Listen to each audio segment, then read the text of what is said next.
ابھی آپ کو اسلام آباد یہ چلیں گے، مسلم لیگ نون کے رہنماؤں کی پریس کانفرنس جاری ہے۔ روک سکتے تھے احتساب جسے اگر آپ کہتے ہیں اس کے عمل کو روک سکتے تھے۔ پرائم منسٹر کو جے آئی ٹی خط لکھ کے سوال نامہ لکھ کے بھی اپنے جوابات لے سکتی تھی۔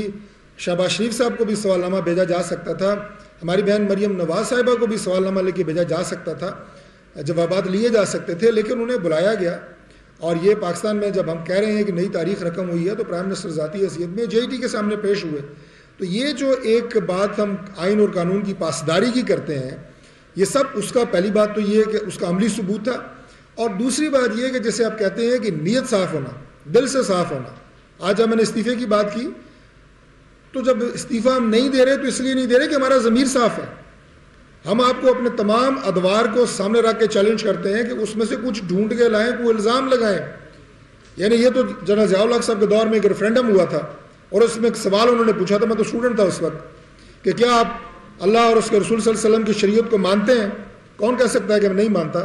اس کی انٹرپریٹیشن یہ تھی تو اگلے 5 سال کے لیے صدر میں ہوں، یہی انٹرپریٹیشن تھی۔ تو اب ہم جب اپنے وراثت کی دی ہوئی، وراثت میں آئی ہوئی جائیداد کی بات کرتے ہیں، تفتیش اس کی ہو رہی ہے، انٹرپریٹیشن کیا ہو رہی ہے؟ نواز شریف کو جو ہے وہ گھر بھیجا جائے۔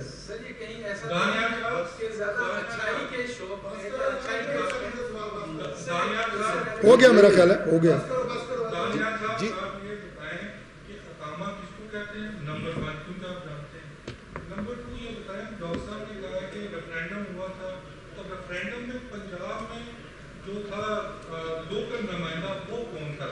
جی یہ بتائیں کہ ڈاکٹر عاصم جو تھے وہ جیل سے رہا ہوئے ہیں یا جیل میں گئے نہیں؟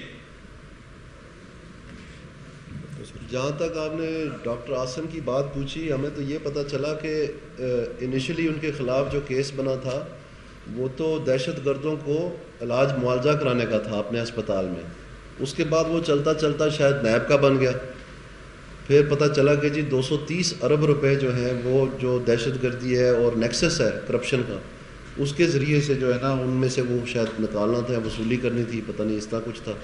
پھر پتہ چلا کہ جو میئر ہیں وسیم اختر صاحب اور ان کے ساتھ اور جو لواحقین تھے 4-5 جو کہ اوریجنل مجرم تھے، ان کے اوپر ایف آئی آریں ہوں گی، وہ پھر پکڑے گئے کیونکہ وہاں کہا گیا تھا کہ مریض انہوں نے بھیجے، تو وہ تو باہر پھر رہے تھے۔ جب وہ پکڑے گئے تو پھر کیس کا پتہ چلا کہ نہیں، یہ اب نیب کا کیس بن گیا، پھر غالباً اس میں سے بیل ہو گئی ہے، تو اب وہ ساری چیزیں جو ہیں وہ اپنی جگہ معمول پہ آ گئی۔ تو اسی لیے میں آپ کو کہہ رہا ہوں کہ جو اس وقت نیب کا جو ایکٹ انہوں نے وڈرا کر دیا تھرو سندھ اسمبلی، وہ تو تمام کیسز جو ہیں، آپ عاصم حسین صاحب کا چھوڑیں، وہ تو جتنے بھی کیسز ہیں وہ سارے کے سارے جو ہیں انہوں نے رد کر دیے۔ اور اسی طرح سے جو کے پی میں ہیں، وہاں پر جو 2 سال سے انہوں نے تالے لگا دیے قانون چینج کر کے اپنی اسمبلی سے۔ تو آپ مجھے یہ بتائیے کہ ان جماعتوں کو کیا زیب دیتا ہے کہ یہ کہہ رہے کہ جناب آپ احتساب کی بات کریں؟ Doesn't make sense. آپ کا جواب مل گیا، یہ آ جائے گا انشاءاللہ سارا کچھ، ابھی تھوڑا انتظار کریں۔ Thank you very much. Muslim League Noon کے رہنماؤں کی پریس کانفرنس جاری تھی اور مے فیئر فلیٹس کے حوالے سے بھی دانیال عزیز نے تمام تر جو حقائق ہیں وہ میڈیا کے سامنے پیش کیے، اور اس کے علاوہ دانیال عزیز کا کہنا تھا کہ جوڈیشل اکیڈمی میں اب راتوں کو اجلاس کیوں ہو رہے ہیں۔ انہوں نے کہا کہ فلیٹ میں ٹھہرنا ثبوت قرار دیا، یہ رپورٹ ہے، اور اس کے علاوہ انہوں نے مزید بھی جے آئی ٹی کے حوالے سے جو ان کے تحفظات تھے اس پہ بھی بات کی ہے۔